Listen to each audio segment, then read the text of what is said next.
Madame la Présidente de la Commission européenne, chère Ursula, Excellence, Monsieur le Président João Manuel Gonçalves Lourenço, Président de la République d'Angola et Président en exercice de l'Union africaine, Excellences, Messieurs les chefs d'État et de gouvernement, Mesdames et Messieurs les représentants des institutions financières, du secteur privé et de la société civile, distingués invités, Mesdames et Messieurs, c'est un honneur pour moi d'intervenir à cette édition du Global Gateway Forum qui s'impose année après année comme une plateforme décisive de partenariat d'infrastructures, d'énergie, de connectivité et d'innovation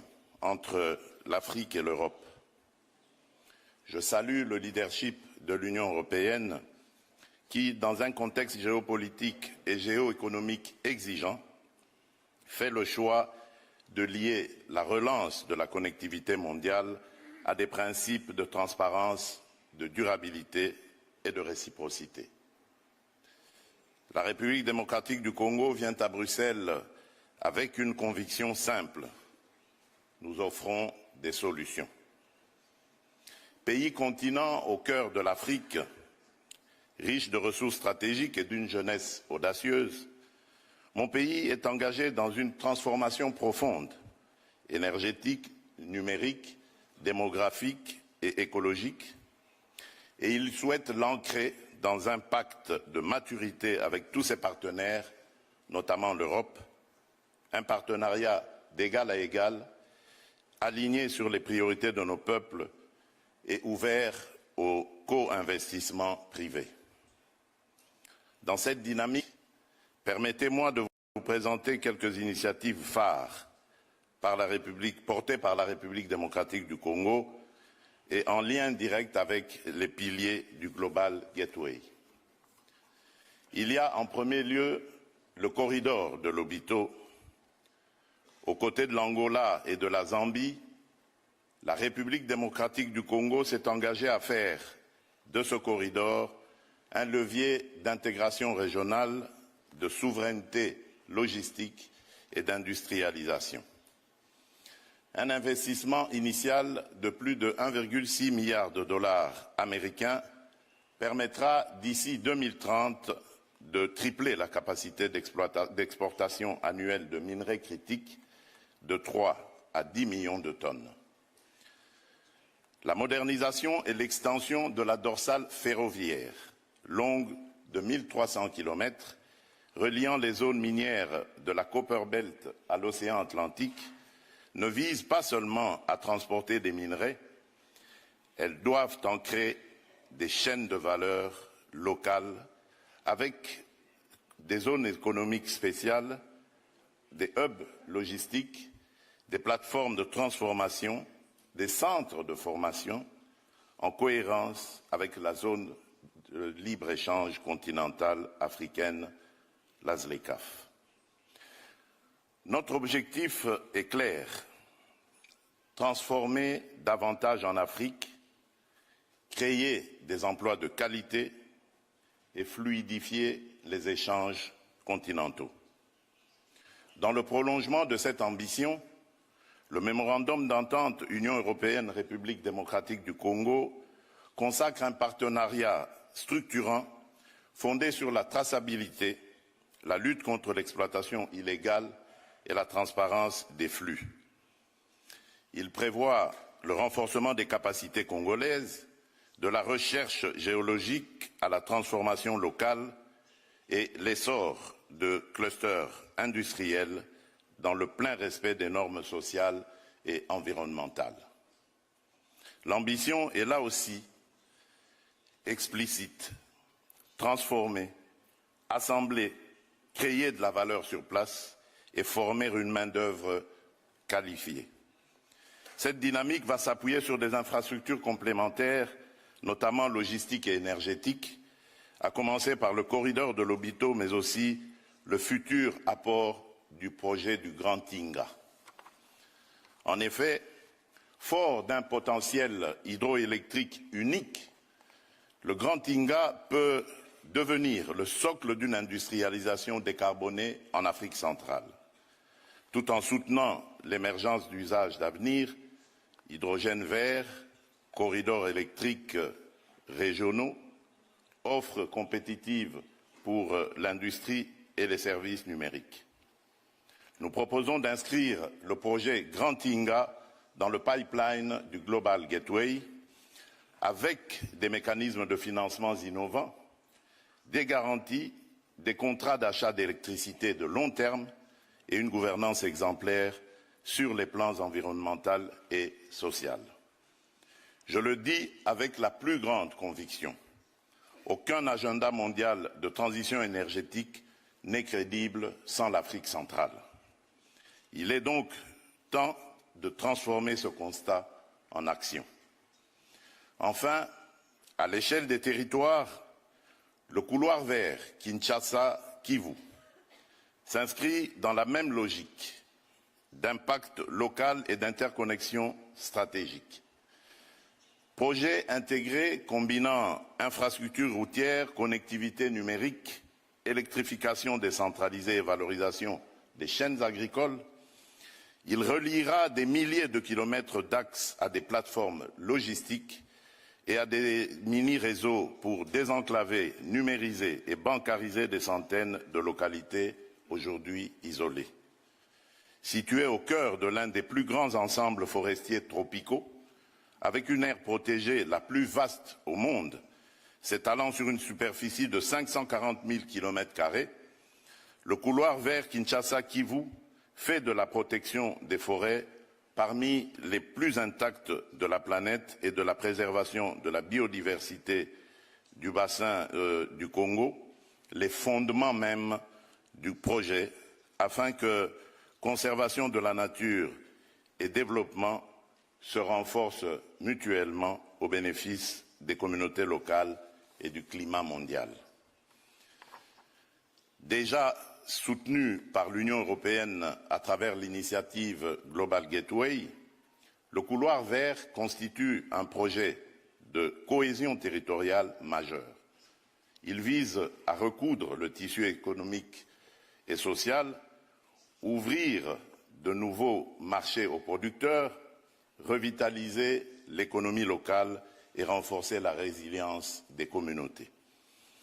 Ce projet emblématique améliorera directement la vie de plus de 31 millions de personnes, protégera près de 108 000 km² de forêts vierges et créera plus de 500 000 emplois, dont au moins 20 000 spécifiquement destinés aux jeunes hommes et femmes démobilisés des groupes armés, contribuant ainsi à une paix durable dans nos provinces orientales longtemps éprouvées par l'instabilité. Une initiative historique qui illustre ce que l'Afrique et l'Europe réalisent lorsqu'elles s'écoutent, co-construisent et investissent dans les projets à fort impact humain et à haute valeur ajoutée locale. Dans un autre registre, l'essor mondial des centres de données d'intelligence artificielle impose une équation nouvelle. Une énergie abondante et verte pour soutenir une économie numérique sobre en carbone. La République démocratique du Congo entend se positionner comme un partenaire stratégique pour relever ce double défi énergétique et numérique. C'est dans cet esprit que nous envisageons, à proximité du complexe de Grand Inga, la création d'une zone économique spéciale dédiée à l'industrie de la donnée, réunissant 3 atouts essentiels: une énergie propre, une connectivité transcontinentale par fibre optique et un cadre incitatif favorable à l'implantation de centres de données à portée mondiale.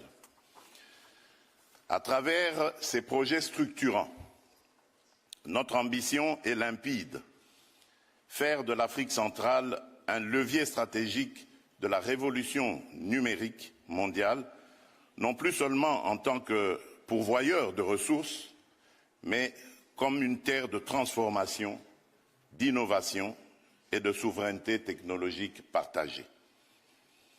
Excellences, Mesdames et Messieurs, aucun développement durable ne peut s'enraciner sans stabilité. Dans l'Est de la République démocratique du Congo, notre peuple subit une agression flagrante menée par des groupes rebelles lourdement soutenus par un État voisin en violation du droit international, de notre souveraineté et de notre intégrité territoriale. Et là, permettez-moi de m'arrêter sur cette question parce que mon discours avait prévu un plaidoyer et un appel à des sanctions contre ce pays. Vous avez deviné de qui il s'agit. Mais étant donné que j'ai vu le président du Rwanda, parce que c'est de lui qu'il s'agit, je prends à témoin l'assistance ici présente et le monde entier qui nous suit à travers les réseaux pour lancer un appel à la paix, lui tendre la main et demander à ce qu'on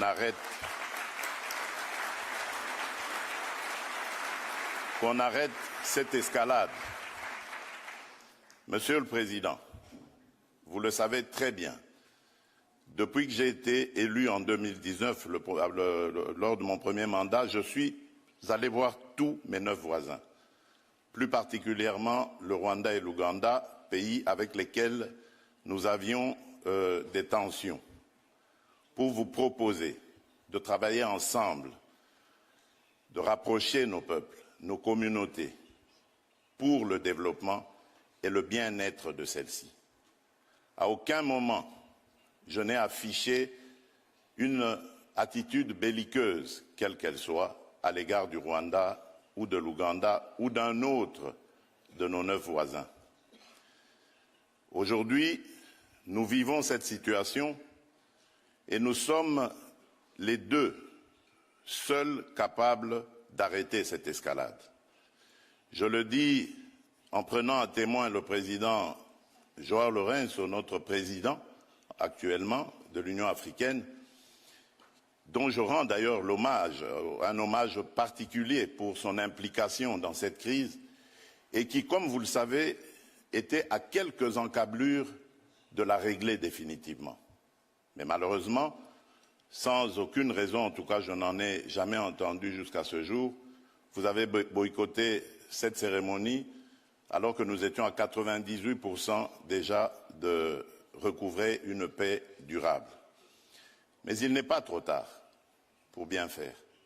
Et c'est pour ça que je prends à témoin ce forum et à travers lui le monde entier pour vous tendre la main, Monsieur le Président, à ce que nous fassions la paix des braves. Et cela demande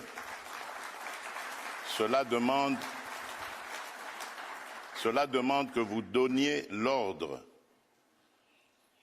aux troupes du M23 qui sont soutenues par votre pays d'arrêter cette escalade qui a fait suffisamment de morts comme ça. Nous les comptons par millions depuis des années. L'histoire nous jugera. Il est temps d'arrêter et de nous tourner vers la paix et le développement. Je remercie le président Cyril Ramaphosa qui est venu à nos côtés, qui n'a pas hésité à envoyer ses troupes, dont d'ailleurs certains éléments sont tombés sur le champ d'honneur dans notre pays, au front, ce qui nous oblige à rester définitivement reconnaissants envers la République d'Afrique du Sud et des autres républiques sœurs de Tanzanie et de Malawi qui avaient aussi contribué à des troupes. Mais je crois que l'Afrique aujourd'hui a besoin de passer à autre chose, Monsieur le Président Paul Kagame, et nous en sommes capables. Prenons simplement le courage de nous regarder en face, de dire ce qui ne va pas et de prendre les décisions les bonnes pour nos populations.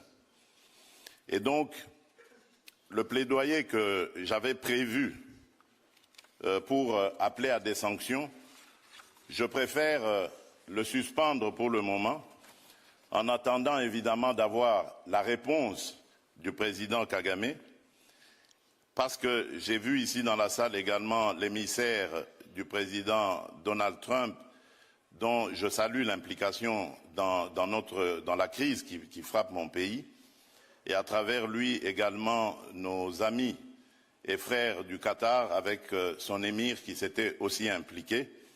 Merci également à l'Union africaine, aujourd'hui représentée par le président Faure Gnassingbé, désigné par le président de l'Union en exercice de l'Union africaine, le président Lorenzo, qui aussi est à nos côtés pour ça.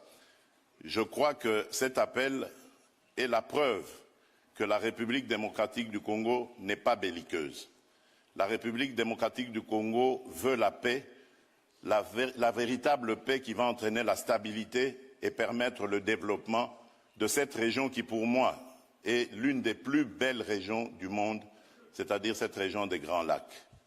J'espère que cet appel sera entendu par le président Kagame et je lui dis ma disponibilité à discuter de cette situation.